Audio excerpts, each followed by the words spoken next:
Guys, welcome back to our channel দুষ্টু মিষ্টি মিষ্টি ব্লগস। আমি আবার চলে এসেছি আজকে একটা নতুন রেসিপি নিয়ে।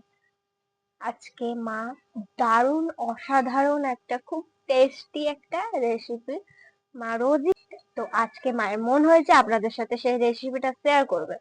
আর সেই রেসিপিটা হলো কাঁচা মাছের ঝাল। তো আসুন আপনারাও দেখে নিন রেসিপিটা।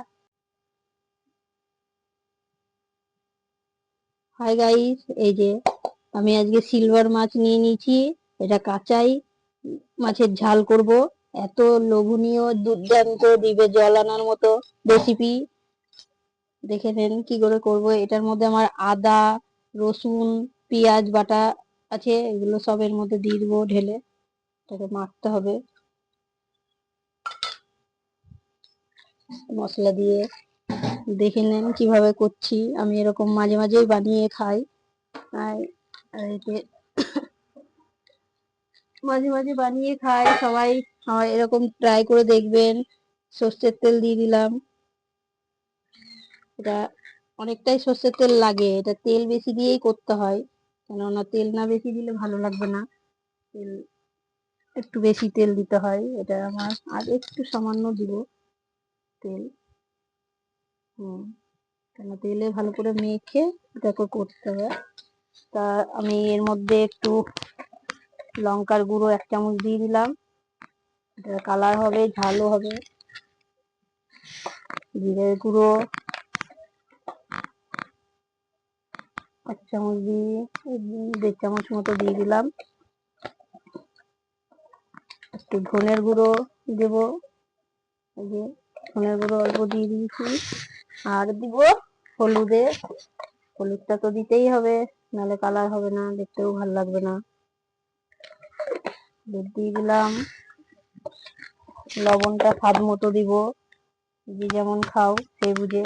আর লঙ্কার ঝালটাও তাই, যারা ঝাল বেশি খেতে পছন্দ করো তারা একটু ঝাল বেশি দিতেই পারো, আর যারা ঝাল কম খায় তারা একটু ঝাল কম দিতে পারে।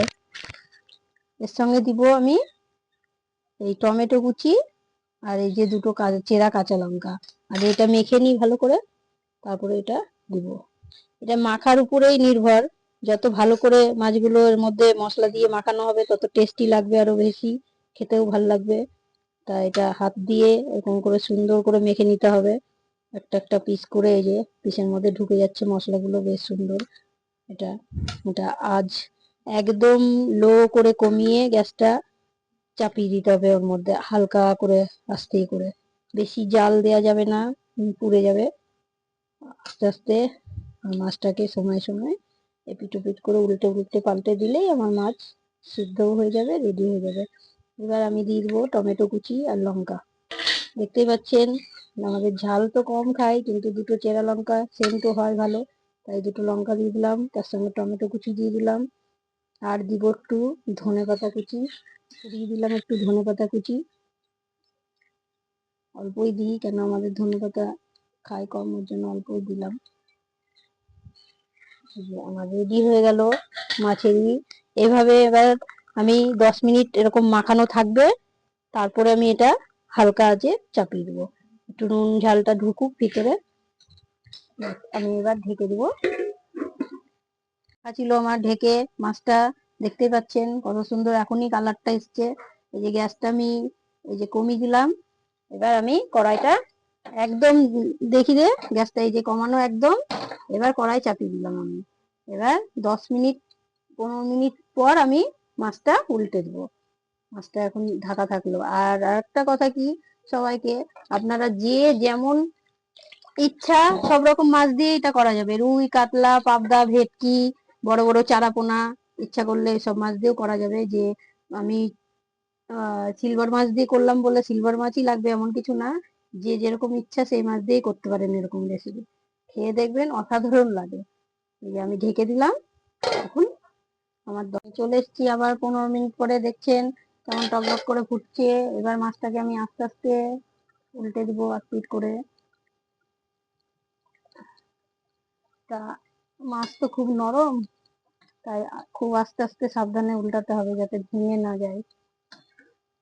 আর মাছটা যেহেতু ভাজা নয় কাঁচা, আরো তাড়াতাড়ি ভেঙে যাওয়ার ভয়।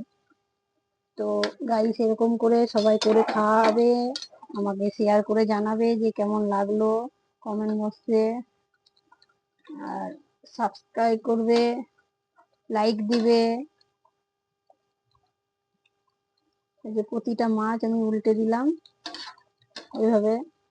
এখন এই মাছটা আবারও 10 মিনিট আমি রেখে দেবো ঢেকে, আরো 10 মিনিট ঢাকা থাকলো। রেডি, দেখতেই পাচ্ছেন তেল ছেড়ে গেছে, হয়ে গেছে আমার রেডি। এবার গ্যাস বন্ধ করে দেবো, হয়ে গেছে আমার কমপ্লিট। সবাই খেয়ে দেখবে। Tata, bye bye.